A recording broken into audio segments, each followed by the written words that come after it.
I am so happy to be joined by Jim, who is the drummer of Hootie the Blowfish. How are you doing today? I am busy and happy and grateful.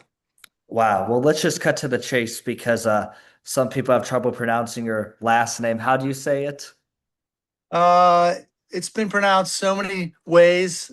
I find them all somewhat beautiful in their attempts, but Sonefeld is what we're going with today. Wow. Well, happy to have you on, Jim Sonefeld. Before I get started, I just want to say that if you ever come to Indiana, you definitely got to check out the state capitol. And then you also need to make sure you get yourself some AJ's and something to eat up at AJ's, which is off Purdue's campus. Great friend of the show and love everything that they've done to support it. And I like to stop there after a night out when I'm on college campus. Thank you. I'm glad I have a place to go now on campus. So, since I'm in college and pretty young, so are you, I should ask, what was it like when you were 21? Obviously, you were very musically involved from a young age. What do you remember when you were 21? Oh, I remember thinking that I was grateful to have a whole life which seemed in front of me. I was at a crossroads, though. I was had a couple years of college semesters behind me. My first two, they asked me to go home because I had failed out academically, and I had broken my foot, which hampered my being on the Division I soccer team at the University of South Carolina. And then I got back in school, but still struggled with academics and balancing my desire for parties and girls and soccer and books. And by 21, I was taking a gap year to join my first official rock band. Wow, just incredible. And for you, what would you say is something, why did you decide at a young age, obviously, to get involved with drumming over other instruments? It was what I call being born a drummer. I was the kid who, without a drum set, but only music around me on the radio and on my parents' stereo and mine. I was the kid tapping out stuff. I heard a rhythm in me from a young age, and grew to listen to the drums in most music that my folks were listening to. And that was always there. And it until I got my first drum lessons, it was probably just an annoyance to a lot of people. If imagine the kid tapping out or picking anything up as mock drumsticks, that was me. So I just sort of was born into this rhythm in my head, which finally I sat in front of a drum set at age 13 or 14, and that helped sort of organize and direct all those things in my head and heart towards actual drums and listening to rock music of the 70s and 60s at the time. I started playing along with it, and that's how I learned along with my lessons early on. I was a late bloomer, as I mentioned, in joining others to jam and come up with material. 21 was my first band. I didn't join another band until I was probably 23. And then, it was a slow start, but it seemed to work for me in the long run. It sure did. And what would you say is something obviously that you can reflect back on because a lot of people don't make it to a point to where, their business gets venture capital backing or they end up being the drummer of a large band or they end up becoming a pro athlete. So many things can go wrong. Obviously, you had to stop soccer at a younger age because you broke your leg and stuff like that. So what's something that always stuck with you? And what would you tell somebody young in their 20s if they're struggling to come through on their passion and they're not succeeding at where they want? I think without knowing it, I was doing this from probably late high school through college and on, which was trying to figure out what the next possible right step would be, not trying to jump 20 steps ahead or dream too far ahead and then be disappointed when it doesn't come quick enough.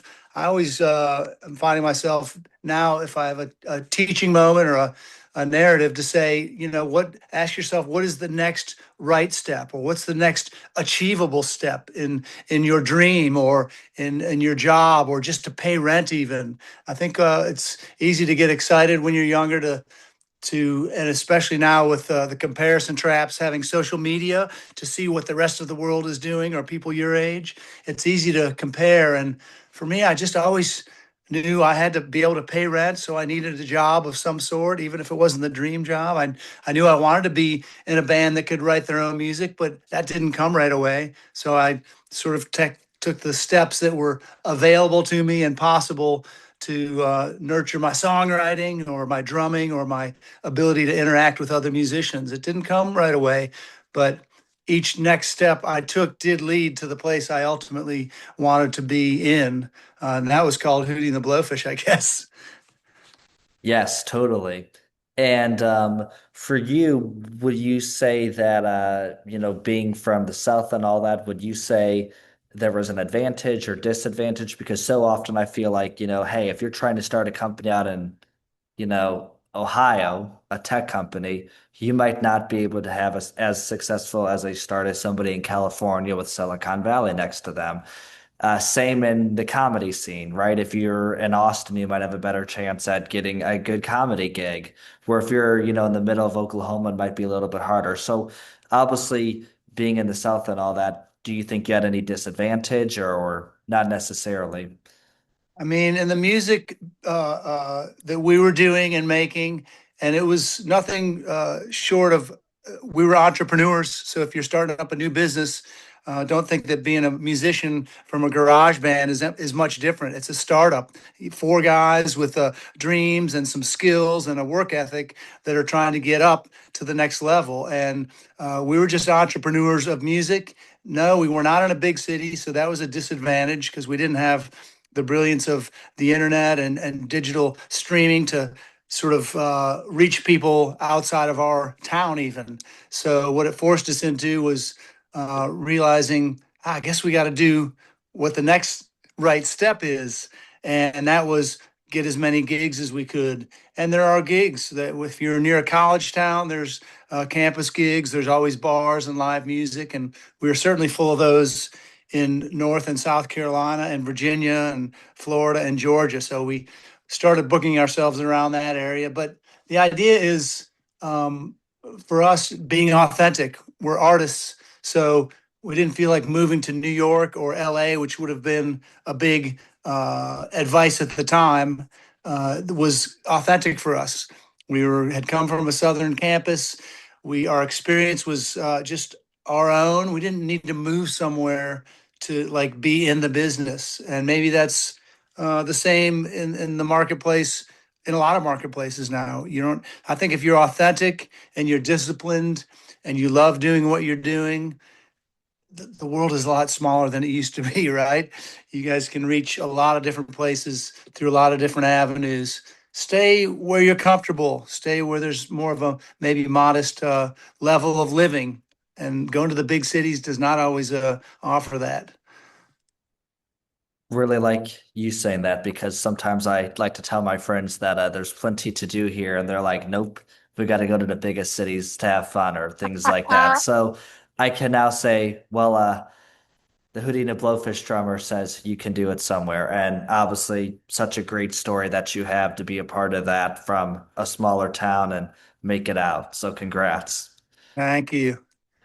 And then a couple other questions I have is what is your favorite thing to do before you go out to perform, no matter it's just you solo or obviously on a big tour or at a music festival? For the lead singer, you kind of got to walk a little bit farther, like Darius. But for somebody like yourself, I joked with Simon Wright of AC/DC, had him on a couple weeks ago. I joked with him, you don't have to go as far, so nobody has to see if you had too much fun backstage. What do you do before you go out on stage? Uh, Probably what I do today is different than decades earlier. Yeah, when we were playing smaller venues, it was, you're walking 10 feet from the side of the stage in some dumpy little dressing room to the stage. and also you're very close to the people who are the fans in front of you. I always liked that sort of intimacy. In the bigger stages, as Simon has played in, it's a little different. You're trying to reach people that are further away. Your dressing room may be further away. The distance between band members is further away than it was typically in the bars or small theaters. So that's an adjustment. And I liked the closeness. For me, preparation now is to be near my bandmates, to be, just be a little quiet, be a little focused. The adrenaline takes care of itself. And we already have made a set list and we've rehearsed usually. So the minutes leading up to it, we do gather. We have a pregame shot between all of our bandmates and our anywhere from 10 to 40 of our closest friends. We just cheers to your health or to the moment or someone special in our lives. And we've been doing that for 30 years probably. So it's a nice come together to say, hey, we appreciate that we're about to go on a stage in front of a bunch of people and let's raise a glass. Wow, just incredible. And then two other questions. Who is a drummer from the 60s or 70s that you're really inspired by? And what is a genre of music that people would be shocked that you're really into? That's great. There are some drummers that probably are not known through, as the greatest drummers of all time that definitely influenced me. And as a Illinoisan, I appreciated music from the heartland. So there were the drummers of bands like REO Speedwagon, which I think was Alan Gratzer. There was a drummer from a band called Styx, and I think his last name was Panazzo. And there was drummers from the band called Cheap Trick from the Heartland called Bun E. Carlos. And these guys weren't the most technically gifted. They were no slouches. They played within a band and they played their role. But that's what I listened to growing up. Another one, Kenny Aronoff from John Mellencamp's old band. And these are guys that I was schooled on. Don Henley, though not from Illinois or Indiana, I think he's maybe originally a Texan who ended up in California from the Eagles. It was simple enough that I could play, but that's what I needed as my next step after taking some lessons. I needed to start learning how to play like some pros, but I didn't need to be the most technically gifted guy because that wasn't the next step. That was no step for me. I never got there. And then do you have a genre that people would be shocked? Are you secretly a big grunge fan? I wouldn't be secretive about my grunginess. There's probably two places they might be surprised. One is I like weird music. So I started listening to a guy called Frank Zappa, who was doing this weird progressive rock using strange time signatures, instrumentation. He came out of the 60s, but in the 70s and 80s, he was still putting out some amazingly weird music. And it led me into listening to what we call now prog rock. So bands like Rush or Yes or Old Genesis. I like that more technical music. And on the other side, I love like old pop music, like Barry Manilow and the Bee Gees, stuff from probably the 70s that was considered light, but it's where I learned to write melodies and how I learned to uh, come up with harmonies for Darius's melodies. So I had this really nice pop music from the 70s and 80s that really set a platform for me becoming a songwriter. I'm one of the four writers in the band, so we all collaborated without really having lessons except for musical resources that we listened to as young kids. So yeah, those are my weird ones. Amazing. Just great to hear. Well, I really appreciate you coming on the show today. And one last thing I just want to say is I am hosting a 2000s music party sometime my senior year of college, and which is coming up soon. And I have the song "State Your Peace" on the playlist, 2005. Wow. So I wanted to keep it, that 2000s to 2010, but just want to say great song.